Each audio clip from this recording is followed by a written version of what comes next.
Kemenangan paling emosional timnas Indonesia dalam satu dekade terakhir akhirnya datang juga. Stadion Gelora Bung Karno meledak malam itu, ketika Ula Romeni mencetak gol penentu lewat titik putih, dan Emil Audero menjaga gawang Garuda tetap rawan di laga debutnya. Tapi, meski menang, jalan menuju Piala Dunia belum berakhir. Apa yang sebenarnya terjadi? Siapa yang jadi pahlawan? Dan kenapa Indonesia masih harus berjuang? Semua akan kita bongkar tuntas di video ini. Gas terus, Garuda! Malam penuh sejarah kembali tercipta di Stadion Utama Gelora Bung Karno, Jakarta, Kamis, 5 Juni 2025. Tim nasional Indonesia berhasil mencatat kemenangan berharga atas Cina dengan skor tipis 1-0 dalam laga lanjutan kualifikasi Piala Dunia 2026 zona Asia. Gol semata wayang dalam pertandingan syarat tensi ini dicetak oleh striker andalan, Ula Romeni, melalui titik putih pada menit ke-44. Setelah Ricky Kambuaya dilanggar di kotak penalti. Kemenangan ini bukan hanya menghidupkan asa Garuda untuk tampil di Piala Dunia, tetapi juga mencatatkan sejumlah rekor bersejarah, termasuk kemenangan pertama Indonesia atas Cina sejak tahun 1987. Selain itu, debut Emil Audero sebagai kiper utama juga berjalan sempurna dengan clean sheet, dan Ula Romeni mencatat rekor pribadi sebagai pencetak gol dalam 3 laga berturut-turut, sekaligus meraih gelar Man of the Match di ketiga pertandingan tersebut. Namun, di tengah euforia kemenangan ini, takdir berkata lain.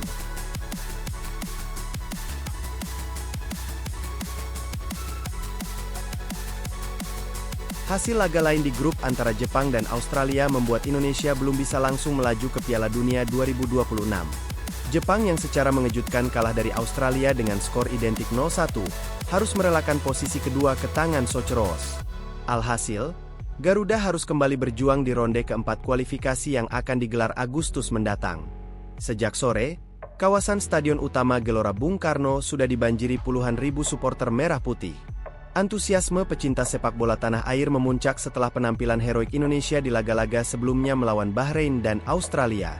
Para pendukung berharap laga kontra Cina akan menjadi momentum kebangkitan sekaligus pembuktian bahwa skuad Garuda kini mampu bersaing di level tertinggi Asia. Kick-off dimulai pukul 19.30 WIB dengan atmosfer yang menggema. Patrick Kluivert menurunkan susunan pemain terbaiknya, serta trio lini serang yaitu Egy Maulana Fikri, Ricky Kambuaya dan Ula Romeni. Di lini tengah, kehadiran Joey Plupesi dan Tom Haye membuat ritme permainan Indonesia agresif sejak awal. Indonesia tampil menyerang sejak menit awal. Gaya pressing tinggi ala Kluivert membuat Cina kesulitan mengembangkan permainan. Peluang demi peluang tercipta, termasuk sepakan keras Egy Maulana pada menit ke-19 yang masih bisa ditepis kiper Cina. Puncaknya terjadi pada menit ke-43 ketika Ricky Kambuaya melakukan penetrasi cepat ke dalam kotak penalti. Gelandang asal klub Dewa United itu dijatuhkan bek Cina, Zhang Linpeng, dalam duel perebutan bola yang keras namun ceroboh.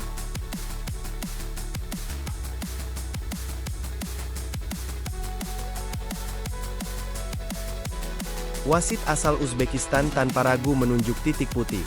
Ula Romeni maju sebagai Algojo.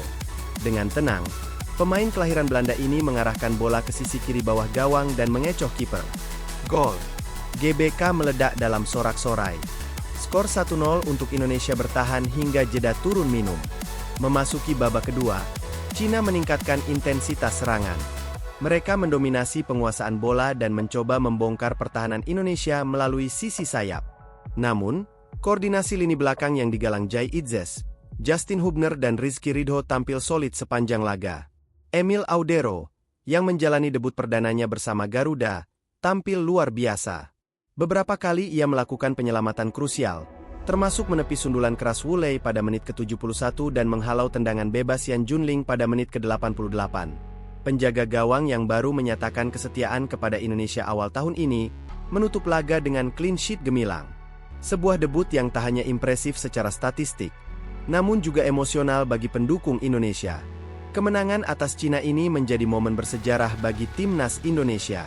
Untuk pertama kalinya sejak tahun 1987, Indonesia mampu menaklukkan salah satu raksasa sepak bola Asia tersebut. Terakhir kali Garuda mengalahkan Cina adalah dalam ajang kualifikasi Olimpiade 1988. Tak hanya itu, Emil Audero yang sebelumnya memperkuat Sampdoria dan Juventus di Serie A Italia langsung mencatatkan clean sheet di laga debutnya. Sebuah pencapaian yang mengundang optimisme besar akan sektor penjaga gawang Garuda ke depan.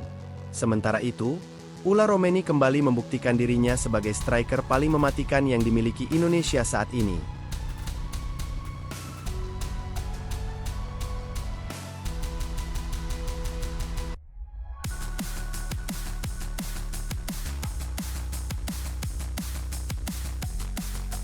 Setelah mencetak gol saat menghadapi Australia dan Bahrain, kini ia kembali mencatatkan namanya di papan skor sekaligus menjadi man of the match.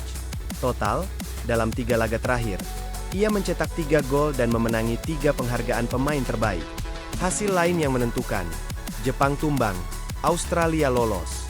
Namun, kabar kurang menyenangkan datang dari Sydney. Dalam laga krusial lainnya, Jepang yang dijagokan lolos justru tumbang di tangan Australia. Gol tunggal dari penyerang muda Garangkuol pada menit ke-67 membuat Jepang harus puas di posisi kedua dengan 13 poin. Sementara Australia, dengan hasil ini, mengumpulkan 15 poin dan memuncaki klasemen grup. Dengan hasil tersebut, 2 posisi otomatis lolos ke Piala Dunia dari grup ini resmi ditempati oleh Australia dan Jepang. Indonesia yang finish di posisi ketiga dengan 11 poin, harus melanjutkan perjuangan melalui ronde keempat kualifikasi Piala Dunia Zona Asia. Ronde keempat. Jalan panjang menuju mimpi besar. Ronde keempat akan menjadi medan tempur terakhir bagi tim-tim seperti Indonesia yang masih memimpikan tiket ke Amerika Serikat, Meksiko, dan Kanada pada 2026. Ronde ini akan mempertemukan tim-tim peringkat ketiga dan keempat dari masing-masing grup yang akan dibagi dalam 2 grup baru, dengan hanya 1 tim dari masing-masing grup yang akan langsung melaju dan 1 lainnya masuk playoff antar konfederasi.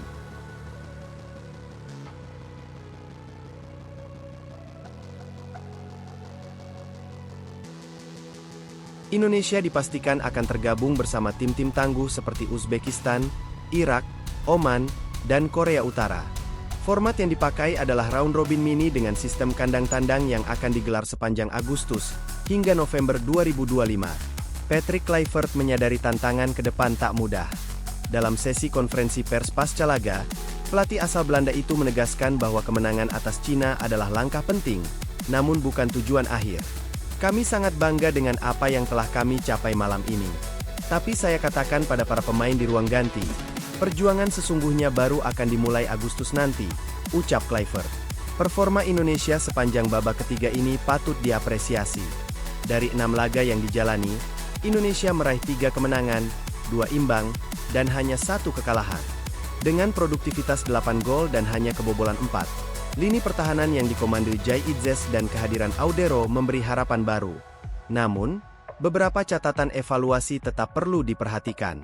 Kelemahan dalam transisi bertahan cepat dan kurangnya efisiensi di lini depan menjadi PR besar. Kehadiran pemain abroad seperti Mes Hilgers dan Kelvin Verdong yang sempat absen karena cedera diharapkan bisa menambah kekuatan skuad jelang ronde keempat. Kemenangan atas Cina ini menjadi lebih dari sekadar 3 poin. Ini adalah kemenangan simbolis bahwa Indonesia kini tak lagi menjadi pelengkap di Asia. Mereka siap bersaing, mencetak sejarah, dan mengejar mimpi yang dulunya terasa terlalu jauh.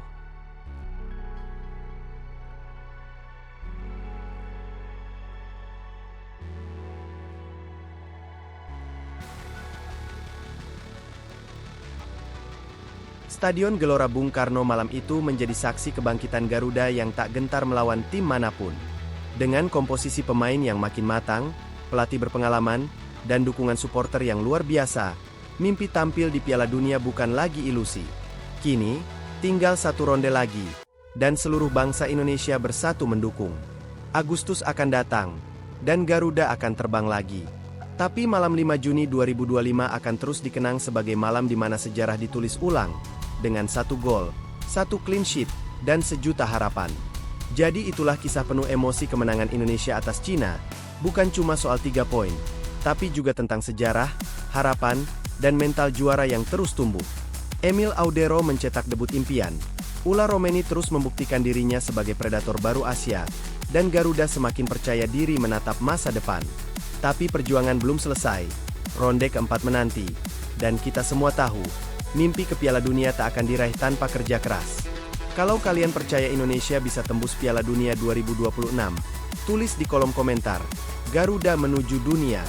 Sampai jumpa di video selanjutnya. Dan jangan lupa, like, subscribe, Dan nyalain loncengnya, biar nggak ketinggalan kabar terbaru dari timnas kita tercinta.